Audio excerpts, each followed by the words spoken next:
આજે આપણી સાથે છે એક ખૂબ અમેઝિંગ અને ઇન્ટરેસ્ટિંગ પર્સનાલિટીવાળા સંતોષભાઈ, જેમને પહેલાં એન્જિનિયરિંગ કરેલું પણ પછી સ્પિરિચ્યુઆલિટીમાં 14 વર્ષના થયા ત્યારથી એમનો ઇન્ટરેસ્ટ એમને જાગ્યો. નમસ્તે. નમસ્તે. તો હું તમને પહેલાં એવું પૂછવા માંગીશ કે આજકાલના જે યુથ છે એ લોકો લોનલીનેસથી બહુ જ આમ વધારે ડીલ કરે છે. તો આ બધું એમને કેવી રીતે આમ એ લોકો એમના લાઈફમાં ઇમ્પ્લિમેન્ટ કરી શકે જેનાથી આમ એ જે મેન્ટલ હેલ્થ છે એમની એ થોડી સારી થઈ શકે? પહેલાં તો લોનલીનેસ એટલે શું, બરાબર, એ જાણવું બહુ જ જરૂરી છે. ઇંગ્લિશમાં લોનલીનેસ કહે, ગુજરાતીમાં એકલતા કહે. વ્યક્તિ એકલતા ક્યારે અનુભવે? જ્યારે એનું ધાર્યું ના થાય, બરાબર. એટલા માટે એમ કે હવે આ વ્યક્તિ મારા લાયક નથી કે આ મારે કરવું નથી, તો એ વ્યક્તિ અથવા તો વસ્તુથી એ ડિટેચ થાય, જેને લોનલીનેસ કહેવાય મારી ભાષામાં, બરાબર. અને મૂળ પકડીએ તો જે વસ્તુ આપણને ગમતી નથી અને જો એ કરાવવામાં આવે એમાંથી જે આપણી ઉર્જા પેદા થાય એ લોનલીનેસ બાજુ લઈ જાય, કારણ કે તમને ગમતું જ નથી, કરવું પડે છે. આજનું જે યુથ છે એ બહુ જ ફાસ્ટ યુથ છે, બરાબર, કારણ કે એની જે વિચારવાની શક્તિ જે છે એ બહુ જ ફાસ્ટ છે અને એ વિચારની શક્તિને લીધે એમની પાસે એ વિચારોને શાંત કરવાનો ટાઈમ જ નથી, બરાબર. એક વસ્તુ પતતી નથી, બીજું ચાલુ, ત્રીજું ચાલુ, ચોથું ચાલુ, થિંકિંગ. તો મન જે છે ને એને આરામ જ નથી મળતો. ગુજરાતીમાં એવું હોય, મન હોય તો માળવે જવાય, રાઈટ. પણ મન જ નથી તો શું થાય? એકાંતમાં જવાય, બરાબર. તમને એમ કે છે આમાં ઇન્ટરેસ્ટ છે તો કે નથી, આમાં ઇન્ટરેસ્ટ છે કે નથી, આમાં ઇન્ટરેસ્ટ છે કે નથી. તો એટલા માટે યુથ જે છે એમને પહેલું પગથિયું જ્યારે મનને શાંત કરવું હોય ને, તો પહેલાં તો એ એકલા બેસતો શીખવો જોઈએ. 5 મિનિટ પોતાની જાત સાથે બેસતો શીખવો જોઈએ, બરાબર, મોબાઈલ વગર. તમે 1 મિનિટ મોબાઈલ નથી છોડી શકતા તો તમે તમારી જાત સાથે કઈ રીતના બેસો, બરાબર. તો પહેલું સ્ટેપ છે કોઈ પણ જગ્યાએ, કોઈ બી જગ્યા હોય જ્યાં તમને મજા આવતી હોય ત્યાં એકલા બેસતા શીખો. તમારો જન્મ ફક્ત તમારા માટે થયેલો છે, બીજા કોઈ માટે નથી થયેલો. એટલા માટે હું તો કહીશ લોનલીનેસ છે ને બહુ જ ઇમ્પોર્ટન્ટ છે લાઈફમાં. એકલતાને તમે જીવશો નહીં ને તો ભીડમાં પણ તમને જે છે ને એવું લાગશે કે હું ક્યાં આવી ગઈ, બરાબર. પણ જો તમે એકલતાને જીવતા હશો ને તો ભીડમાં પણ તમે મસ્ત રહી શકશો, કારણ કે તમે તમારી સાથે રહો છો, બરાબર. એટલા માટે હંમેશા પોતાના માટે ટાઈમ કાઢો. યુથને મારે એક જ વસ્તુ કહેવાની થાય છે, જ્યાં સુધી તમે તમારા માટે ટાઈમ નહીં કાઢો ત્યાં સુધી બીજી કોઈ વ્યક્તિ તમારા માટે ટાઈમ નહીં કાઢે, બરાબર છે. એટલે લાઈક આના લીધે અમુક લોકોને સ્ટ્રેસ ને એન્ઝાયટી એ આમ ઘણું થાય કે હું એકલો નથી જ રહી શકવાનો કે રહી શકવાની. તો એને ઓવરકમ કરવા માટે શું કરવું? મેડિટેશન. ઓવરથિંકિંગ બી બહુ ઇશ્યુ બની ગયા છે. મેડિટેશન સિવાય કોઈ ઉપાય નથી, બરાબર. સ્ટ્રેસ એટલે શું? બીજાએ આપેલી વસ્તુ મગજમાં લઈને ભરવી, એનું નામ સ્ટ્રેસ, બરાબર. તમે તો પેદા કરેલી બીજું કોઈ આપી જાય છે ને, એવા જોકર તમારી આજુબાજુ જ ફરે. એક નાની વસ્તુ કઈ જાય ને તમને મગજમાં લો છો, મગજમાં લેવાનું બંધ કરો ને પેલા તો. શું તમને કોઈ કે આજે કે બહુ સરસ ડ્રેસ પહેર્યો છે, પછી કાલે કે આવું ડ્રેસ પહેરીને આવ્યા છે, આવો તો હોય. હવે આટલું જ વસ્તુ છે, વાત આટલી જ છે, પણ તમે કેટલું દિમાગમાં લો છો? કાલથી હું આવું કરીને જઈશ, આમ કરીને જઈશ, તેમ કરીને. તમને ગમે ને એ સર્વશ્રેષ્ઠ છે. બીજા માટે જીવવાનું બંધ કરો તો જ સ્ટ્રેસ નહીં થાય. જ્યારે તમે તમારા માટે જીવશો ને તો જ કામનું છે, બાકી કઈ કામનું જ નથી. બધા બીજા માટે જ જીવે છે, પોતાના માટે કોઈ નથી જીવતું. આટલા બધા પ્રોબ્લેમ ચાલે છે, ઊંઘ નથી આવતી, સ્ટ્રેસ છે, ડિપ્રેશન છે, આ બધા સિમ્પટમ્સ પોતાની જાતને ન ઓળખવાના સિમ્પટમ્સ છે.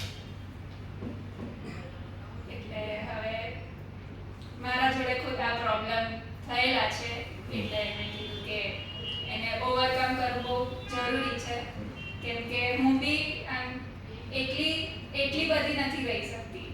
લાઈક મને કોઈક જોઈએ કોન્સ્ટન્ટ, પણ પછી આ મને ખબર પડી કે દર ટાઈમ કોઈ મારી સાથે ને સાથે રહેવાનું તો છે નહીં જ લાઈફ ટાઈમ. એટલે ઇન્ટ્રોસ્પેક્શન કરવાનું ચાલુ કર્યું, એટલે ત્યાંથી ખબર પડી કે લાઈફ ટાઈમ તો કોઈ સાથે રહેવાનું જ નથી. તમારા સાચા મિત્ર તમે ખુદ છો, બીજું કોઈ નથી. બરાબર? સગા ક્યારેય વાલા ન હોય ને વાલા ક્યારેય સગા ન હોય. રાઈટ?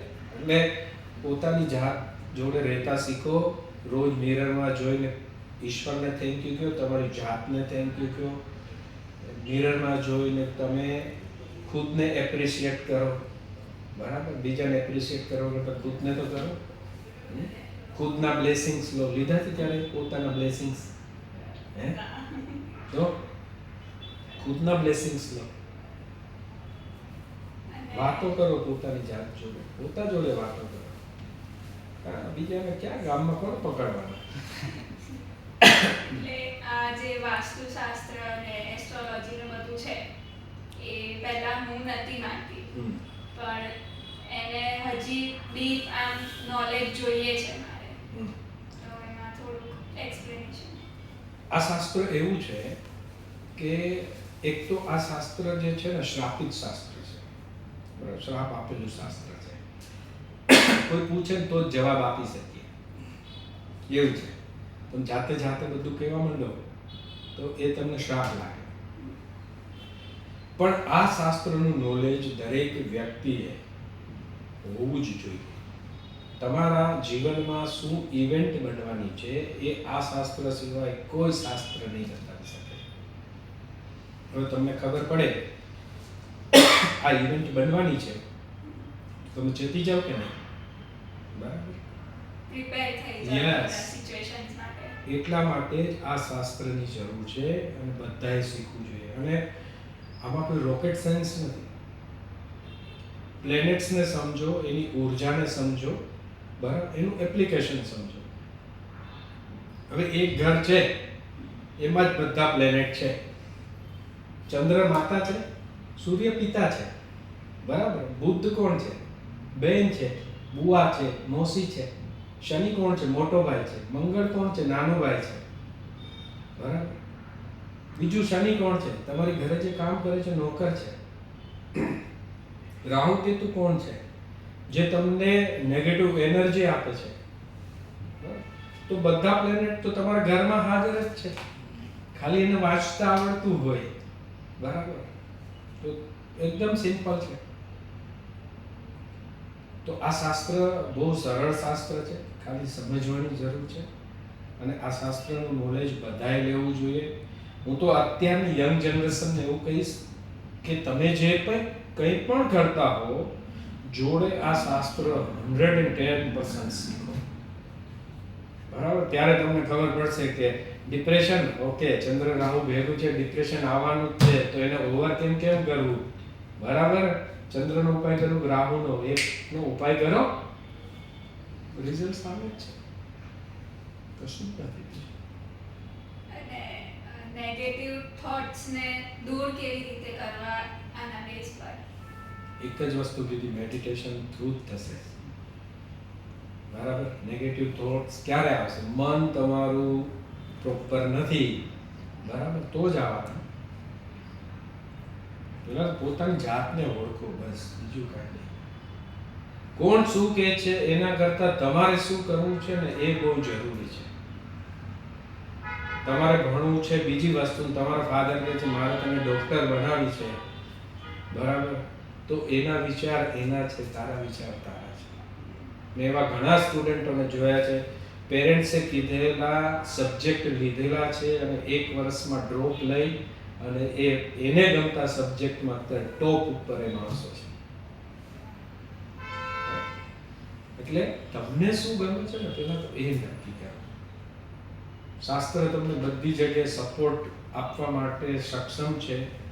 તમારે સપોર્ટ લેવો છે કે નહીં? શાસ્ત્ર ઉપર વિશ્વાસ રાખો છે કે નહીં? બરાબર, એ ઇમ્પોર્ટન્ટ છે. મંત્ર કરો તો રિઝલ્ટ મળે જ છે. લાઇટ ચાલુ કરો તો પ્રકાશ થાય જ છે. નથી દેખાતું ચશ્મા પહેરો તો દેખાય જ છે. બરાબર, ચશ્મા ઉદ્દીપક છે, લાઇટ ઉદ્દીપક છે, એમ પ્લેનેટ્સ ઉદ્દીપક છે. પ્લેનેટ્સનું જ્યારે તમે ઇન્વોલ્વમેન્ટ તમારી લાઈફમાં લો છો ત્યારે એ પ્લેનેટ્સ કોઈને કોઈ રીતે તમને હેલ્પ કરે છે. હેલ્પ લેવી કે નહીં આપણે નક્કી કરવાનું. રાઈટ? બહુ સિમ્પલ શાસ્ત્ર છે, બહુ મજાનું શાસ્ત્ર છે. આનાથી તમને બ્લેસિંગ્સ બી મળે છે. બરાબર, અને પ્લેનેટ્સના બ્લેસિંગ્સ બી એટલા જ મળે છે. એટલા માટે દરેક યુથને મારી વિનંતી છે કે આ શાસ્ત્ર કંઈક ને કંઈક શીખો, આગળ વધો આમાં. ઠીક છે? Thank you thank you. તમારી ઇન્ફોર્મેશન